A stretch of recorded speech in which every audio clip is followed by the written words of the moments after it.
Hello दोस्तों, आज हम केमिस्ट्री के सबसे महत्वपूर्ण टॉपिक अणुओं में परमाणुओं की संख्या ज्ञात करना निकालना सीखेंगे। सबसे पहले हम ये जानेंगे कि अणु होता क्या है। तो अणु क्या होता है? यौगिक के सबसे सूक्ष्मतम जो हम कहेंगे रूप होता है वो हमारा अणु कहलाता है। यौगिक के सबसे छोटी इकाई, यानी कहने का मतलब कि यौगिक किसे कहेंगे हम? यौगिक। तो हम यौगिक बताना चाहेंगे कि यौगिक किसे कहेंगे कि जब दो या दो से अधिक तत्व एक निश्चित अनुपात में मिलकर एक नए गुण वाले पदार्थ का निर्माण करता है तो हम उसे क्या कहेंगे? यौगिक कहेंगे।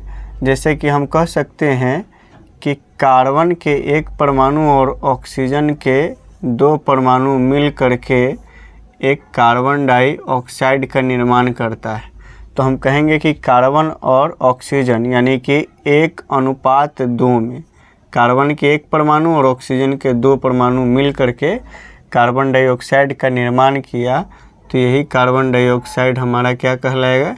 यौगिक कहलाएगा। यौगिक। और यहाँ यौगिक जो है, यहाँ अगर आप देखना चाहे तो यहाँ एक छुपा होता है, तो हम कहेंगे कि कार्बन डाइऑक्साइड यौगिक है तो उसके कितने अणु हैं? तो एक अणु, यानी कार्बन डाइऑक्साइड के सबसे छोटी जो इकाई होता है वो एक अणु ही होता है। या अगर यहाँ 2 रहता तो हम कहते 2 अणु, यहाँ 3 रहता तो हम कहते 3 अणु। तो हम उम्मीद करते हैं कि समझ गए होंगे कि अणु क्या होता है। तो यहाँ क्या बोला है? पहला सवाल को देखिए आप। पहला सवाल में क्या बोला है कि जल के 2 अणु। तो सबसे पहले ये बताइए कि जल का रासायनिक सूत्र क्या होता है? तो ये बहुत सिंपल है, सब जानता है कि जल का रासायनिक सूत्र H2O है। यानी हम कहें कि हाइड्रोजन के 2 परमाणु और ऑक्सीजन के 1 परमाणु को मिल करके जल का निर्माण हुआ है, तो हम ये एक यौगिक हुआ। और यौगिक के यहाँ क्या है? कुछ नहीं तो 1, तो इसका मतलब है कि जल के 1 अणु है। लेकिन यहाँ क्या बोला है? 2 अणु, तो हमको यहाँ 2 लिखना होगा। अब 2 लिख दिए, इसका मतलब हुआ कि जल के कई अणु हैं? 2 अणु। और 2 अणु में हाइड्रोजन के परमाणु संख्या, तो आप यहाँ देखिए हाइड्रोजन के पहले से परमाणु कितना था? 2, और यहाँ 2 अणु आ गया, तो इसमें मल्टीप्लाई कर दीजिए। तो हाइड्रोजन के यानी कहने का मतलब जल के 2 अणु में हाइड्रोजन के परमाणु संख्या कितना होगा? तो 2 दूना 4, यानी कि इसका आंसर हो गया। अगर यही ऑक्सीजन का पूछता तो क्या होता? तो ऑक्सीजन का क्या होता है? यहाँ कुछ नहीं तो 1, तो 2 से 1 में मल्टीप्लाई करते तो कितना आ जाता है? 2। अब देखते हैं दूसरा सवाल। अब दूसरा सवाल क्या बोला है कि सल्फ्यूरिक अम्ल H2SO4। H2SO4 किसका सूत्र होता है?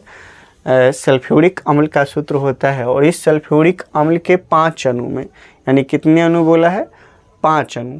तो 5 अणु में ऑक्सीजन का परमाणु संख्या क्या है? तो सबसे पहले तो हमें सल्फ्यूरिक अम्ल लिखना होगा। फ्यूरिक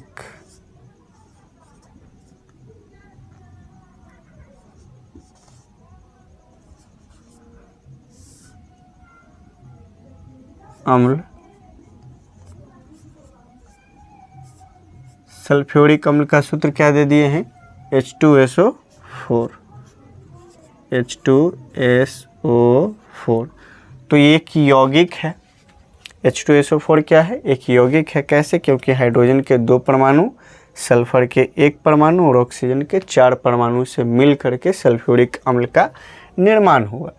लेकिन बोल रहे हैं क्या? 5 अणु। तो यहाँ तो कुछ नहीं है, तो 1 है, तो हमें बोला है 5 अणु, तो पहले 5 लिख लीजिए। अब ये हो गया सल्फ्यूरिक अम्ल के कितने अणु? 5 अणु। अब इस 5 अणु में पूछ रहा है ऑक्सीजन का परमाणु संख्या क्या है? तो ऑक्सीजन का परमाणु संख्या पहले से कितना था? 4, और यह 5 अणु पूछ रहा है, तो इसमें मल्टीप्लाई करिए। 5 में 4 से मल्टीप्लाई करेंगे तो कितना आ जाएगा? 20 इसका आंसर। अगर हाइड्रोजन का पूछता, हाइड्रोजन का, तो हाइड्रोजन में कितने होते परमाणु, तो 2 पहले से और 5 से मल्टीप्लाई करेंगे तो हो जाएगा 10। अगर सल्फ़र का पूछता तो सल्फ़र का तो 1 है, लेकिन 5 अणु में पूछ रहे तो 5 में 1 से मल्टीप्लाई करेंगे तो 5 आएगा। यानी कि आप समझ गए होंगे कि हम अणु में परमाणु की संख्या कैसे ज्ञात करेंगे। कोई भी यौगिक दे देगा और उसमें पूछेगा कि 10 अणु, 3 अणु, 20 अणु में कितने उस तत्व के, यानी एक जो तत्व होता है उसमें कितने परमाणु की संख्या होता है। तो मिलते हैं अगले वीडियो में।